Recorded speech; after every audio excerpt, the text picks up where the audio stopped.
A major heat wave continues across the United States this week that will continue into next week, and it will bring a lot of people, millions of people, a lot of heat index values over 100 degrees. We're going to be talking about significant severe weather in today's forecast, so make sure if you are not subscribed here, subscribe to my channel. This is a straightforward, reliable, and accurate weather channel here on YouTube, so subscribe to the channel. We cover southern Canada, the United States, and the tropics. Like the video, give it a thumbs up, and share it with a friend, family member, and on social media. Starting with your severe weather forecast for today, either Thursday, July 24th, 2025, we are seeing a dark green area from the eastern Rockies through the southern Central Plains, up through the Midwest into the Great Lakes region here.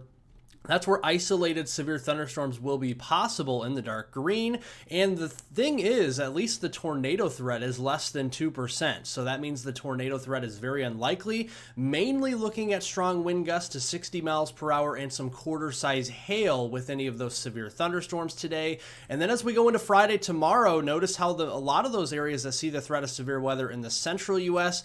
are just in a general thunderstorm risk in the light green. Dark green up there in North Dakota, northern South Dakota, and eastern Montana, we have isolated threat for severe weather on Friday, July 25th, tomorrow, and then across the I-95 corridor up to coastal Maine. So Portland, Maine, Boston, Providence, Hartford, all the way back here into New York City, Trenton, into the Dover area, and Washington, D.C., Philadelphia, Baltimore. Millions of people along the I-95 corridor has the threat in dark green for isolated severe thunderstorms going into Friday. And again, it's mainly for strong winds and hail, as again tomorrow on Friday, the tornado threat is less than 2% in all areas across the United States. Let's start in the central U.S. We'll go to the eastern U.S. We'll go to the western U.S. as we do in my videos. Let's talk about here today. At noon, got a couple of showers sparking from Lake Michigan back here toward the Kansas City metro. Nothing really coming about of those. As we go into the afternoon, we're going to see scattered thunderstorm development here along an area from Amarillo up there toward Kansas City, the Davenport Quad Cities, and then over into Chicago, where we could have a couple of isolated severe thunderstorms, primarily with damaging winds up to 60 miles per hour, quarter-size hail, some locally heavy downpours, but the tornado threat, thankfully, is very unlikely as we go into the afternoon. Heading into the evening, we got more showers and storms spreading from the Texas Panhandle through Kansas, northern Missouri, through central Illinois and near I-80, and then up there into northern Indiana, and again, some locally heavy downpours will be possible. I think at this point, later this evening and into the overnight hours, the severe weather threat will be decreasing and the heavy rainfall threat will be increasing at this point. And then as we go into early Friday morning, 6, 7, 8 a.m., we're going to start to see the continuance of more showers and storms from Kansas through Missouri and Illinois. And then as we go through the day, we could have more clusters of showers and storms spreading from the southern plains and up here into the Midwest. Looking at rainfall amounts in that narrow corridor from southeastern and east central Kansas through northern Missouri, southeast Iowa, into central Illinois near the I-80, I-74 corridors, and then up into northern Indiana. That's where we could be seeing anywhere from 2 to 4 inches worth of rain between now and 7 a.m. on Saturday morning, July 26th. Let's look at the eastern U.S. here at noon. Very quiet outside of the remnant of activity there in Florida with some thunderstorms. As we go into the afternoon, there's a couple storms that could pop up there in Michigan, northern Indiana, like we mentioned, a couple storms down here into Georgia and northern Florida. The Northeast, very quiet this afternoon and evening. The Mid-Atlantic as well. As we go into early Friday morning, 6, 7, and 8 a.m., we're going to see storms moving from portions of Lake Erie up there into upstate New York, into northern Vermont, New Hampshire, and Maine. And then as we go into the afternoon, a cold front will come through, and this could bring a scattered but broken line of severe weather through the Boston area, Hartford, and Providence, back to New York City, Trenton, Philadelphia, Baltimore, Dover, and Washington, D.C. So millions of people could be impacted by this tomorrow. Thankfully, strong winds and hail are the main threats. The tornado threat is very unlikely as we go through Friday afternoon, but some locally heavy downpours will be possible. You can see hit or miss rain over here. There will be areas that get an inch of rain. There will be many areas that don't see much rain, if any at all, across the Northeast, into the Mid-Atlantic and the Southeast as we go through the next 48 hours through Saturday morning. Now the western U.S., very quiet here at noon, but as we go into the mid and late afternoon hours, we're going to watch an area from Cheyenne, Wyoming to Denver to Albuquerque and Santa Fe, New Mexico for the potential of some locally heavy, slow-moving showers and thunderstorms across that region. Also an area from northern California, northern Nevada through portions of southwestern Wyoming that could see some scattered showers and storms. And then once we lose the daytime heating and the sun sets this evening, we are going to see the coverage and intensity of those showers and storms decreasing. And then as we go into Friday, we're going to activate that monsoonal flow again, a little bit more isolated though, across portions of the Rockies and out west. So over the next 48 hours out west, it's mainly an area from Cheyenne, Wyoming to Denver, down here into Albuquerque and Santa Fe, and even into West Texas there, where we could be seeing up to a half inch of rain. A lot of areas, 90% of us out west, will remain bone dry as we go through Saturday morning at 7 a.m. on July 26th. Going into Saturday, July 26th, here for severe weather, Montana into the western Dakotas, especially for western North Dakota. Isolated severe thunderstorms possible in dark green. Also an area from northern Illinois, southern Wisconsin, stretching over into northern Indiana, northwest Ohio, and southern and southwestern lower Michigan. So Rockford, Chicago, Milwaukee, Grand Rapids, Kalamazoo, Toledo, Fort Wayne, Gary, and South Bend, Indiana are all included in that as we go into Saturday with the potential of isolated severe thunderstorms in dark green. And you can see that here, 7 a.m. here on Saturday, cluster of storms moving through the Midwest. Could see a broken line of some nasty storms across northern Illinois as we go into Saturday evening, depending on if a mesoscale convective vortex can develop.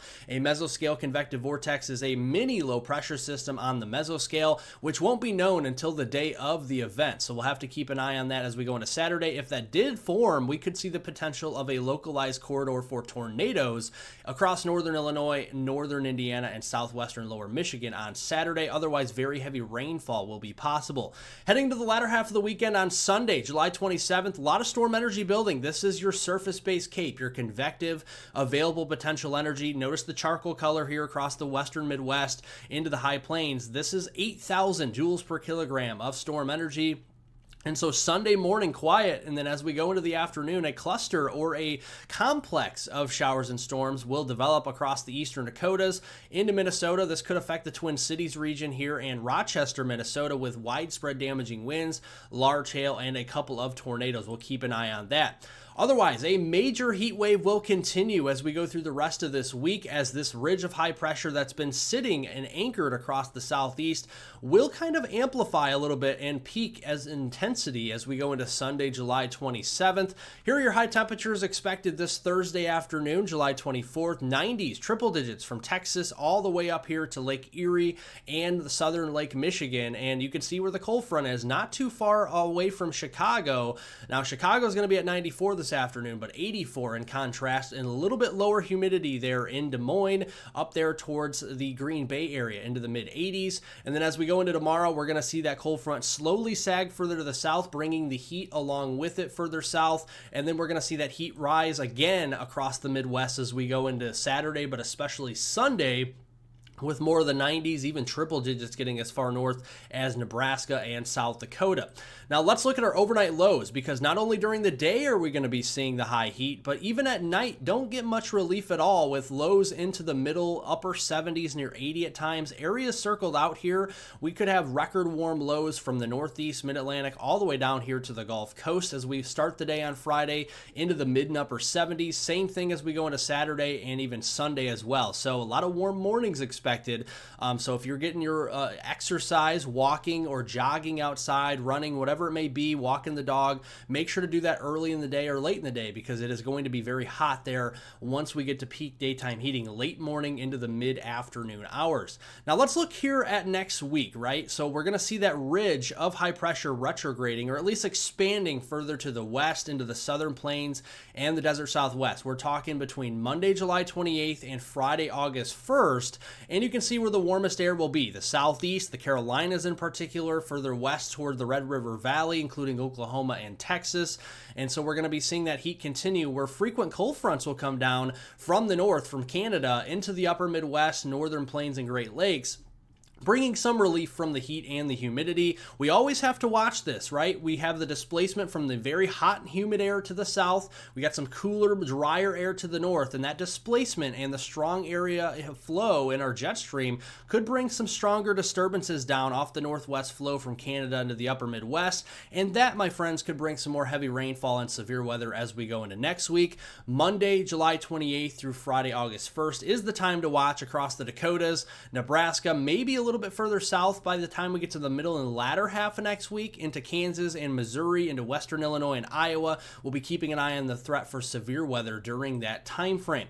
Now let's turn over here to the tropical weather update. The National Hurricane Center in Miami, Florida is hanging on by a thread to a 10% chance of development there into the northern and northwestern Gulf areas near coastal Texas, coastal Louisiana, including New Orleans, back over there towards Houston and Corpus Christi. We're going to be keeping a very close eye on that. Just like the past couple of systems, it's attempted to try and develop. And again, the story is we have some very warm waters here, right? It's anomalously warm in the northern Gulf, especially those shelf waters here near the New Orleans area, Gulfport, Mississippi, Mobile, all the way to Houston, even Lake Pontchartrain. Very, very warm waters here, but that doesn't tell the entire story. If you have warm waters, it doesn't mean that a big major hurricane is going to develop here. In fact, it looks like more of a heavy rain system for New Orleans, Gulfport, Mobile, over to Houston and Corpus Christi, even Victoria, Texas as we go through the weekend.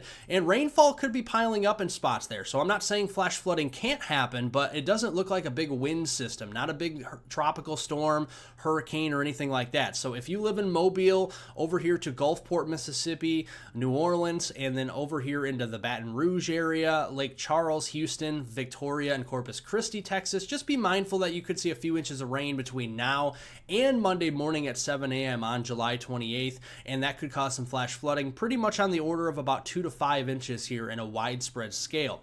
Now, the reason why the Atlantic hurricane season so far has been suppressed is due to the Saharan dust coming off of West Africa, and that is drying out the air across the main development region and also across the Caribbean, as it throws even some dry air into the Bahamas region as well, and that is likely to continue through the rest of July. Doesn't mean we can't get a system to sneak in here in between drier waves of air, but it does look like overall the Saharan dust will win the fight as we go into early August even as well.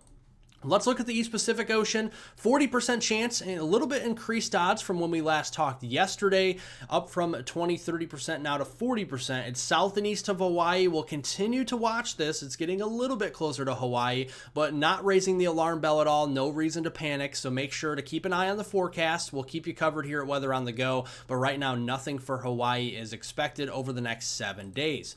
Thank you all for watching. If you did find joy in watching this forecast, make sure to subscribe to the channel. Straightforward, reliable, and accurate weather information covering southern Canada, the United States, and the tropics on this channel. We do it every day, so make sure to subscribe, like the video, give it a thumbs up, share it with a friend, family member, and on social media. I do appreciate that as well. If you have any comments, questions, and concerns, make sure to jot that down in the comment section down below this video. We are here 24/7, all day, all night to answer any all questions, comments, and concerns that you may have. Thank you for watching. Thanks for the support, and have a wonderful and safe rest of your Thursday out there.